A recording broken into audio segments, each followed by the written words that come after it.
When Olofin decided to leave the earth, long ago Olofin, the great creator, saw the wisdom and kindness of Orúnmìlà, the master of divination, and contemplated leaving the earth. Before departing, Olofin wanted to crown a worthy successor who could uphold the harmony of the world. However, as he considered this, Iku, the spirit of death, approached, aspiring to take control of the earth. Iku claimed it was his divine mission to bring souls to the heavens. Orúnmìlà opposed him, insisting his purpose was to keep humanity healthy and thriving on earth. The first test, healing humanity. To settle the debate, Iku challenged Orúnmìlà to prove his worth. He brought forth a man paralyzed in both his legs and hands and declared, "If you can heal him, I will acknowledge your purpose."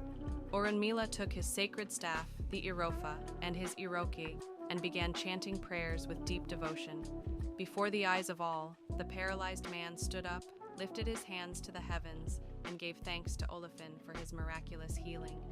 Not satisfied, Iku brought a blind man, challenging Orúnmìlà again.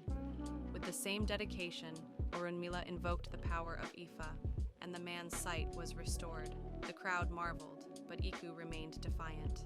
The wisdom of Olofin. Olofin observed the rivalry between Orúnmìlà and Iku. He said, "Both of you are right, for each sees the world through their own role. Yet, together, you are shaping the identity of humanity." To settle the matter, Olofin proposed a final trial. Both would fast for 3 days without eating or drinking. Whoever endured the challenge would prove their ability to govern the earth. The trial of fasting. On the second day of fasting, Orúnmìlà grew weak with hunger. He could barely stand when Eshu, the trickster and guardian of balance, appeared. "Orúnmìlà," Eshu asked slyly, "are you hungry?" "Yes," Orúnmìlà admitted, his voice faint. "I am so weak I can hardly see." Eshu, with a mischievous smile, said, "Why don't you cook something to eat?" "I cannot," Orúnmìlà replied. "I am bound by the trial set by Olofin."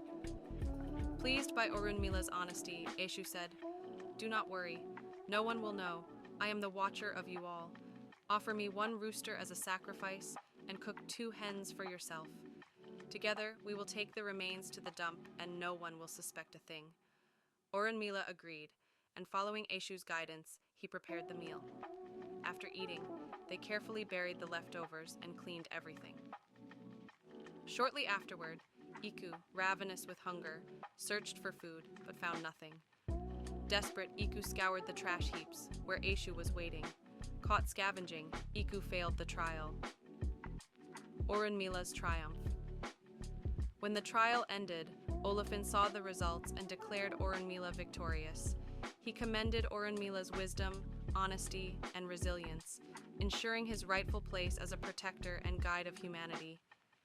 Iku, while defeated, was reminded of his purpose and accepted his role in maintaining the balance of life and death. The lesson. This story teaches us that honesty, humility, and wisdom can triumph over cunning and strength. It reminds us of the importance of fulfilling one's purpose while respecting the roles of others, ensuring harmony in the grand design of life. Through Orúnmìlà's actions, the earth was preserved and the divine order was upheld.